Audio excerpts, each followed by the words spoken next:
Oi pessoal, tudo bem? Sou o Dr. Elvis, cirurgião plástico formado no Brasil.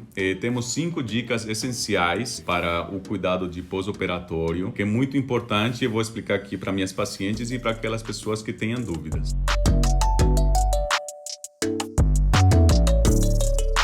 O cuidado com a cicatriz no pós-operatório vai depender qual o tipo de curativo que foi realizado. Tem 2 tipos de curativos, um que usa a cola cirúrgica e outro que não usa. Naquela cicatriz que não usa a cola cirúrgica, eu peço para minhas pacientes normalmente não molhar o curativo durante 2 dias. 2 dias porque já é o tempo que dá mais ou menos para fechar essa ferida, para não entrar algum tipo de bactéria. Pode ter uma água contaminada, pode entrar alguma sujeira e vai infectar a ferida. Então eu peço para elas 2 dias para não molhar esse curativo. Já para pacientes que usam a cola cirúrgica, o que ela faz? Ela vai zelar a ferida, então não vai entrar bactérias, não vai entrar sujeira, então a paciente no outro dia já pode tomar banho, já pode molhar o curativo e não vai ter esse problema ou essa preocupação com a ferida. A segunda dica é também muito importante, pacientes ficam com muita dúvida também em relação à alimentação no pós-operatório. Vai depender muito também do tipo de cirurgia que a paciente faz. Tem cirurgias de grande porte, tem cirurgias menores, então vamos diferenciar isso. Quando a paciente faz uma cirurgia de grande porte, vamos dizer uma lipoaspiração com 3 litros de aspirado, ou associado a uma abdominoplastia, uma paciente que fez uma mamoplastia redutora, uma paciente que fez, seja até mesmo uma mamoplastia de aumento.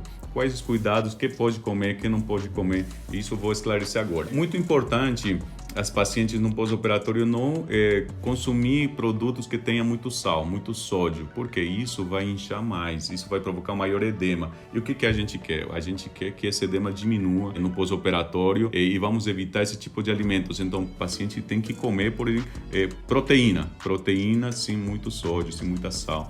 Tipo de suco, pode tomar um suco de frutas naturais, que tem muito mais água, como é a melancia, melão, mas não pode aquele suco de caixinha, normalmente eles têm sódio. Então vamos evitar o que tem sódio e vamos tomar mais líquido. Água mesmo, pode ser água natural, água de coco, aquele hidratante isotônico, porque quando você faz uma lipoaspiração vai perder muitos eletrólitos, sódio, potássio, cloro. Temos que repor isso. Tem pessoas que gostam muito de comer frutos do mar, chocolate, gordura mesmo. O paciente pergunta no pós-operatório, pode comer gordura? Não.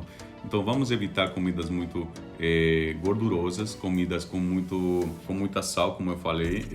Frutos do mar é um alimento muito forte que pode prejudicar na cicatriz ou mesmo na recuperação, certo? Com relação à alimentação, claro, em cirurgias de menor porte, não precisamos ter toda essa hidratação, vamos dizer isso, a hidratação de 3 a 4 litros de água por dia. Uma paciente que faz uma cirurgia maior, uma cirurgia de lipoaspiração combinada com uma abdominoplastia, ou seja, uma lipoescultura completa. É uma cirurgia menor, como blefaroplastia, rinoplastia. É uma cirurgia que não vai comprometer a hidratação da paciente. Não precisamos fazer isso, né? Não precisamos hidratar muito a paciente. Então, uma alimentação mais básica, assim, continua aquela indicação, aquela orientação de não comer muito sal ou sódio, porém não precisa aquela hidratação toda. Então, sobre o retorno ao trabalho. Retorno ao trabalho é uma dica muito importante para as pacientes. Elas sempre ficam com a dúvida de quando pode ela retornar ao trabalho. Vai depender muito do tipo de cirurgia que faz. O procedimento, se é de maior porte, um procedimento de menor porte, então isso faz muito a diferença, certo? Tem pacientes que faz uma cirurgia maior, vamos supor, uma abdominoplastia com uma lipoaspiração, ela não vai conseguir voltar com uma semana ao trabalho. Uma cirurgia de menor porte, que faça só uma otoplastia, que faça só uma blefaroplastia, isso são procedimentos menores, com uma semana normalmente o paciente já retorna ao trabalho. Toda cirurgia está relacionada ao esforço físico também, porque se eu faço uma cirurgia e volto ao trabalho logo, seja uma pequena cirurgia ou uma cirurgia de maior porte, tem risco de sangrar, dependendo do trabalho que a paciente for fazer. Pode estourar algum pontinho, pode sangrar algum vaso. Então, se a paciente trabalha, vamos supor, no escritório, não faz esforço físico, fez uma cirurgia menor, pode trabalhar normal, com uma semana normalmente ela volta ao trabalho. Agora, a paciente, vamos supor que ela é professora de educação física. Com essa paciente, eu não posso liberar para uma semana, 2 semanas, normalmente 30, 40 40 dias. Após isso, a gente avalia de novo se ela consegue voltar ou não ao trabalho, mas em média de 30 a 40 dias para se programar para retornar ao trabalho que exija maior esforço físico. Então essa dica agora é muito importante também, relacionada à anterior, sobre atividade física, especialmente para pacientes que malham muito, pacientes que fazem muita atividade física, corrida, treina, professores de educação física, quando eles podem voltar à atividade física. Normalmente são 2 meses a 3 meses. Por quê? Porque isso vai tomar muita força para o paciente, muita força ele vai ter que fazer nesses treinos, né? Então pode soltar alguns pontos, pode abrir a ferida, isso quando você faz uma cirurgia de maior porte.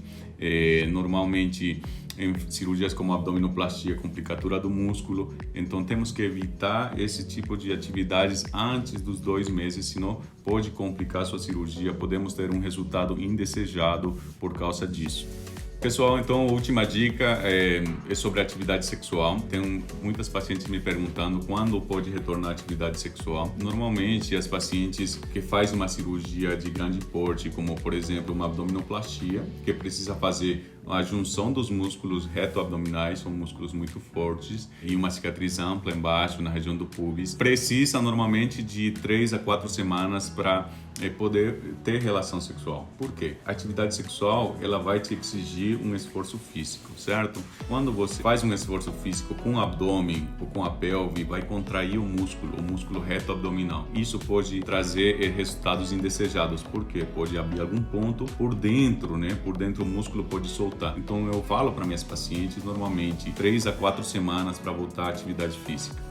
Me siga nas redes sociais, se inscreva no YouTube, ative o sininho e, claro, sempre meu maior objetivo é passar segurança e passar o melhor para minhas pacientes com relação às dúvidas do pós-operatório.